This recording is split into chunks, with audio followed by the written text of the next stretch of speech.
June 5వ తేదీలోపు కొత్తగా పట్టాదారు పాస్ పుస్తకాలు పొందిన రైతులు తప్పనిసరిగా రైతు బీమా పథకానికి దరఖాస్తు చేసుకోవాలని ఇన్ఛార్జ్ సహాయ వ్యవసాయ సంచాలకులు రాజనారాయణ తెలిపారు.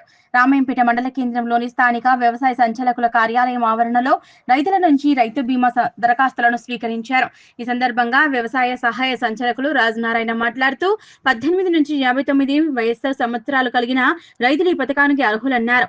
ఈ పథకం కింద దరఖాస్తు చేసుకోవడానికి రైతులు పట్టాదారు పాస్ పుస్తకం, రైతు ఆధార్ కార్డు, నామినీ ఆధార్ కార్డుతో కూడిన దరఖాస్తు ఫారాన్ని సమర్పించాలన్నారు. రామాయంపేట మండలంలో కొత్తగా 516 మంది రైతులు పట్టాదారు పాస్ పుస్తకాలు జారీ అయ్యాయని, వీరిలో అర్హులైన రైతులందరూ వెంటనే దరఖాస్తు చేసుకోవాలన్నారు. ఇప్పటికే పట్టాదారు పాస్ పుస్తకం ఉన్న రైతులు తిరిగి దరఖాస్తు చేసుకోవాల్సిన అవసరం లేదన్నారు. రైతు బీమా ఎల్ఐసి ఐడి కలిగి ఉన్న రైతులు తమ వివరాలు ఏమైనా సవరణలు చేసుకోవాలంటే ఈ నెల 12వ తేదీ వరకు దరఖాస్తు చేసుకోవాలన్నారు.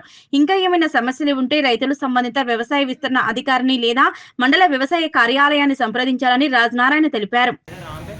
అందరికీ నమస్కారం. రైతులు రైతు బీమా పథకానికి దరఖాస్తు చేసుకోవాల్సిందిగా విజ్ఞప్తి చేయడం జరుగుతుంది. ముఖ్యంగా 14/8/1966 నుండి 14/8/2007 లోపు జన్మించిన వారు 18 నుంచి 59 సంవత్సరాల లోపు ఉన్న వాళ్ళు ఈ రైతు బీమా పథకానికి అర్హులు. మండల వ్యాప్తంగా 516 మందికి కొత్తగా పాస్బుక్ రావడం జరిగింది. 5/6/2025 లోపు ఎవరికైతే పట్టదారు పాస్ పుస్తకాలు వచ్చినాయో వారందరూ కూడా ఈ పథకానికి అర్హులు. వారు వెంటనే దరఖాస్తు ఫారంతో పాటుగా తమ ఆధార్ కార్డు, నామినీ యొక్క ఆధార్ కార్డు వివరాలను బ్యాంకు పుస్తకాలతో పాటుగా Aadhaar card, nominee Aadhaar card, application form, అదేవిధంగా పట్టాదారు పాస్ పుస్తకం, ఈ 4 దరఖాస్తుల్ని తమ వ్యవసాయ విస్తీర్ణాధికారికి కానీ లేకపోతే మా వ్యవసాయ కార్యాలయంలో కానీ అందజేయాల్సిందిగా కోరుతున్నాము.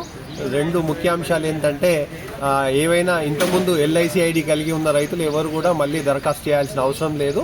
వాళ్ళ ఏమన్నా సవరణలు చేసుకోవాలంటే మాత్రం రేపే చివరి తేదీ, రేపు సాయంత్రం 5 లోపు మాత్రమే ఇవ్వాల్సి ఉంటుంది.